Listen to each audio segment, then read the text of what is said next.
Hi, hope you all are having a good day. If you are a viewer of my channel, you probably know how much I love VS Code. It's definitely my go-to text editor out there, and I'm pretty sure it's the same for a lot of you guys. Now, one thing that makes VS Code so great is its wide range of extensions. In this video, I'll share some of my favorite extensions that makes my life a lot easier. Hope you guys will find this useful. Subscribe to the channel if you do, and yeah, let's get to it. First, let's talk about looks. I use this theme called Aura theme, which is primarily a dark theme and comes with 4 different variants. This is how it looks in a React code base, a mix between blue, purple, green, and red, I believe. As I said, it comes with 4 different variants, so this is the default one, but I think it's a little hard on my eyes, so I like the soft text and soft dark one for long-term work. Next, for file icons, I use this extension called Helium icon theme.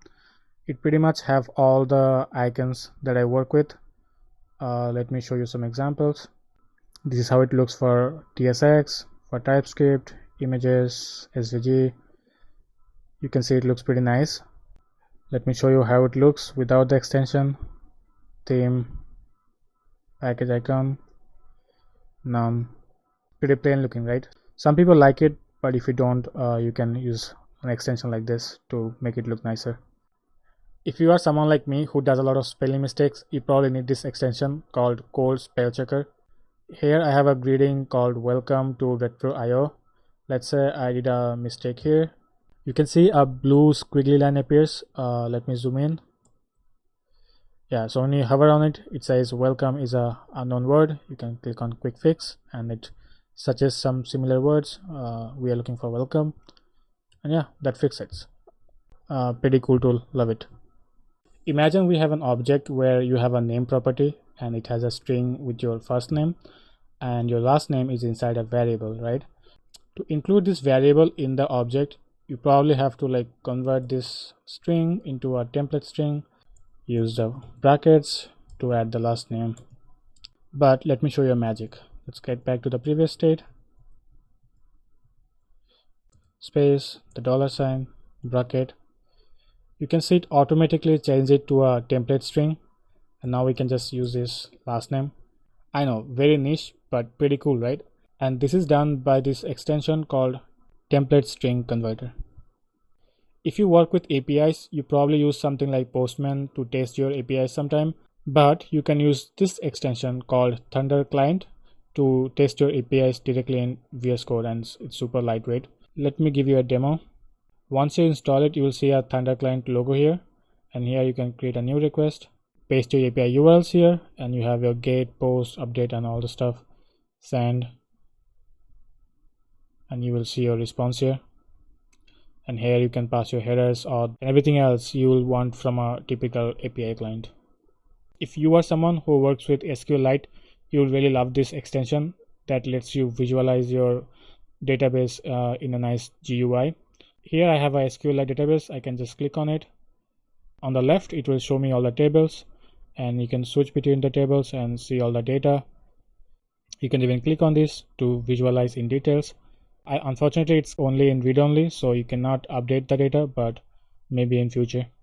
Now, as developers, we work with Git a lot, right? And fortunately, VS Code has some really cool Git extensions. One of them is called Git Lens. This is a React component, and you can see on each line there is a comment. When you hover over it, it shows the details like who made the comment message, the actual changes, and from here you can also control some other Git stuff. In a real world scenario, a single project will have multiple developers, right?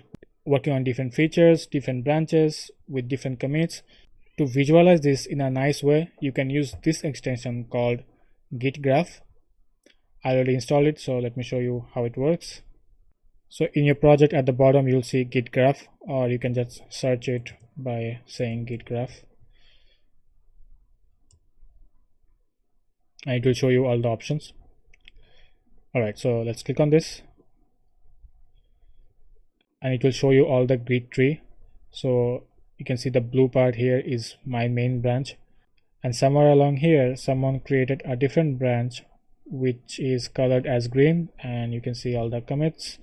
that came from here, and then it got merged here with my dev branch, and then the dev branch merged here to the main, and now main has 2 new comments.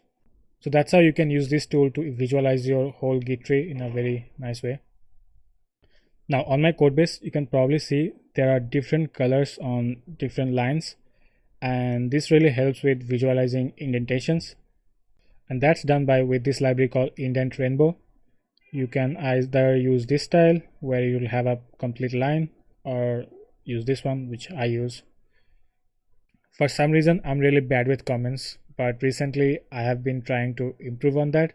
Unfortunately, I found this extension called Better Comments that helps you to format your comments in a nice way. You can write your comments in this format and it will color code it. So let's see an example. So this button component has an object called size classes, which has some sizing options. Now you probably have some questions like, why are the paddings so large, right? You can leave a comment for the next tab like, why padding so big? And you can see it's highlighted in blue because it's a question, right? And let's say the other developer actually responds and he's angry, like, why are you questioning his padding choices? So you can say a warning like, cause I like things big. Now this is a very silly example, but you can imagine how this extension can help you visualize your comments. Next, you can use this ToDo Tree to save reminders for yourself. So coming back to the same component, here we have 3 sizes, but let's say you are planning to add XL, so you can leave a to-do here, need to add XL, save. You can go to extension and you can see all your to-dos here for the project. Another option is for fixing bug reminders, so you can also say, instead of to-do, fix me, and say make paddings smaller, and it will show up in your tree. If you work with Tailwind, then this extension is must for you. It's called Tailwind CSS Intelligent.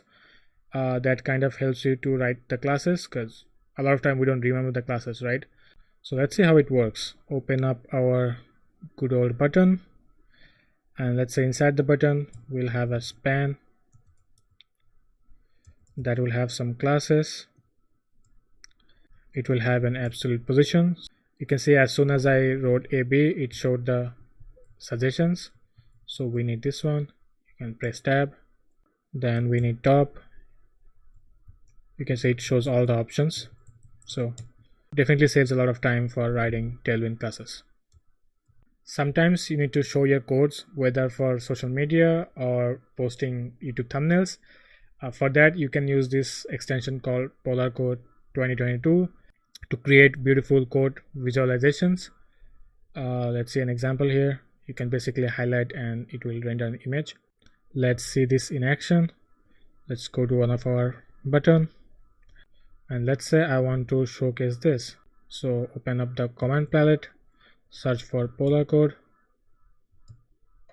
Next, highlight this part, copy this, paste. Now you can change the style, like removing the shadow, having a transparent background, changing the colors a little, I don't know, black, and then you can just download and share with your friends. A lot of time you'll need to visualize your ideas, right? And for that you can use this extension called draw.io to create diagrams, wireframes, database schema, and whatnot. So let's try it out. You need to create a file, diagram, and then the extension has to be draw.io. Now you have a full-featured draw.io in your VS Code. You can use all the elements here that you like, connect the stuff. Let's have this one, because why not? And I don't know, this, whatever, you get the point, right? Then when you're done, you can save it as it is, or you can just export it as a PNG, SVG, or draw.io. Let's save PNG. save, and you can see your diagram. And yeah, that was it. Hope you guys liked it. Let me know what extensions that you use that I didn't mention in the video, and I'll see you guys next time. Bye bye.